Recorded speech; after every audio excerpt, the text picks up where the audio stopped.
What's going on? Rap, how you doing? I'm trying to get all these lights out of the back so it doesn't, shine in your face. But the You lights are always look shining whenever good. Ian Rappaport's around. Thank you, buddy. Hey, Rap, couple things we need to clear up here Okay. since Big Night Out because we haven't been on. Yep. First of all, we love you. Second of all, TJ You Watt. too. We talked about this early in the hour. We don't know what it means. Cohen said that he has heard that TJ wants more than Myles Garrett, which is like $4.8 million a year. And if you're TJ, I think that would certainly be a competition piece between Myles Garrett and yourself, which has obviously been defensive MVP, yada yada, sack, all that stuff for like the better part of the last decade here. What do you know about this situation? Deal not getting done between TJ and the Steelers, Ian? Is that a potential reality at this point? Well, it's hard to imagine that's a potential reality because when the Steelers have wanted to sign a time, and then right before the season is a time, like there have been deals that have gotten done in Pittsburgh, I think like the Saturday night before the season. So there is time. Now, if TJ Watt wants to be paid more than Myles Garrett, I would say that makes some point in the process does he go, all right, I have enough and we're okay. But I wouldn't be surprised if that's what he's aiming for. And that's kind of what this offseason has been about. Because Micah Parsons is aiming for the same. Well, the interesting thing here is Jimmy Haslam, yet again, is putting other teams' ownerships in a bind with wild contracts. Did it with Deshaun Watson, and I thought it was maybe like he was trying to big bank take little bank convo. Now with Myles Garrett, knowing that there's a bunch of defensive ends that need to be paid, like, all right, I'll pay him quarterback money, see if everybody else can keep up. We might suck. Hey, we might suck, but everybody else won't be able to keep up. We can ruin other people's teams, too. Let's talk about two deals that did get done recently. Go ahead, DB. Yeah, two big deals in the slot, specifically Kyler Gordon out in Chicago and Jalen Petrie down in Houston. Both signed two pretty big deals. I didn't expect these type of deals to be done at this point in the game. Should we expect any more that are in the pipeline? And what do you know about the actual details of these deals? First of all, these deals are related, right? So Petrie's interesting because he's more of a safety, but he's become like, I think it's like 66% in the slot or something. Yep. It's a lot, right? And so you could sort of call him whatever you want. And I called him a safety in my tweet, but he's really like an awesome nickel. Slot. Yeah, and I would say Kyler Gordon's kind of the same. So one gets done, and then if you're Kyler Gordon, you're fighting for this money, and again, really good money for a really good player. It's easier to say, like, all right, this contract that I said I deserved, this guy who does similar to me, he got it. So, like, I should be right there. And I think the Bears were kind of like, all right, that's where the market is.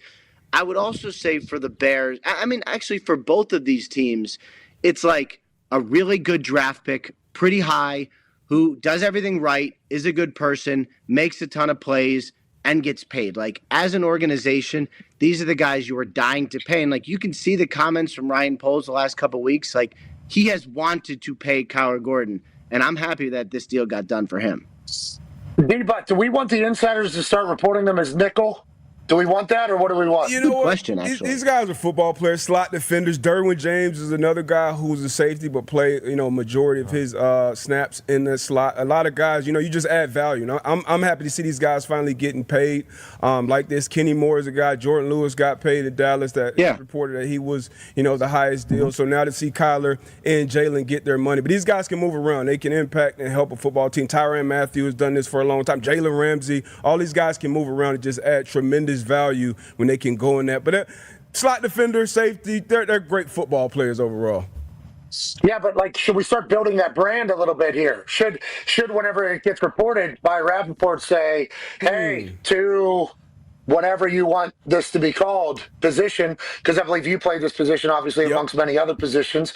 It is a high, it's the nickel, it's the safety, the secondary member that's coming in for the linebacker has to be able to tackle, has to be able to read, has to be able to play inside. It needs a better name. I mean, That's the it's, problem. I It needs agree. better branding. it does. It does. I mean, they're slot defenders. And some guys are full-time players, so they're going to be on the field. Like I said, Derwin James is never going to come off the field. Petrie pretty much isn't going to come off the field. And then you have other guys who just come in and substitute and maybe play 70% of the snaps, depending on the team. Like a team like the Buffalo Bills with Terry Johnson, Yikes. they play almost every snap in nickel. So, hey, leave AR on. It's a different year, all right?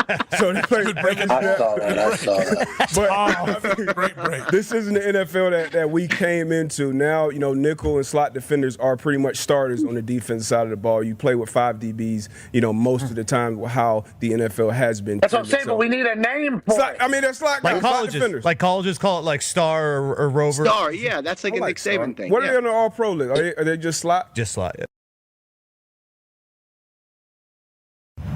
All right, slots. Hey, There you go. there's good slots out there getting paid. So many I'm happy slots. for them. I am very, very happy that they're getting paid. Now, there's other stuff happening around the NFL. Bon Man, your question for Rap. Yeah, rap sheet. Other big news: Derek Carr questionable now for this season with the shoulder injury. He might be done. Is there a chance the Saints now look to move up in the draft to kind of get a younger guy who kind of fit their cap space as well? Do you think that's a possibility, or do you think they're probably going to stay at 9 or even possibly get in on the Aaron Rodgers sweepstakes? All right, we'll hit the Rodgers one first. I would imagine if you're the Saints, first of all, this hurts them cap wise, if only because it's $40 million allocated to a guy who may not end up playing for you, right? Like there is a possibility that Derek Carr does not play this season. That is real. Like, that is real. He may have surgery. He has a decision to make. That is all real. What happened? Yeah, wait, how long have we known, Rap? Okay. This has been just being totally honest, this has been a difficult one for me to figure out. Like, I know the status of his shoulder now. He is currently deciding, seeking medical opinions, seeing if he needs to have surgery. I have heard varying views, reports, facts, whatever you want to call it, about when this actually happened. Was it something that he had been dealing with that worsened? Was it something that he hurt when he broke his left hand late in the season, whenever that was, and just, still is bothering him? Is it just wear and tear and just can't go forward? Like, just to be totally honest, like there are a lot of questions that I don't really have right now. And I think the Saints, I believe, knew, but a lot of their players did not know. And so when this news happened, like, I think for a lot of people who either are with the Saints or are closest, we're kind of like, hold on, what? Like, wait, what?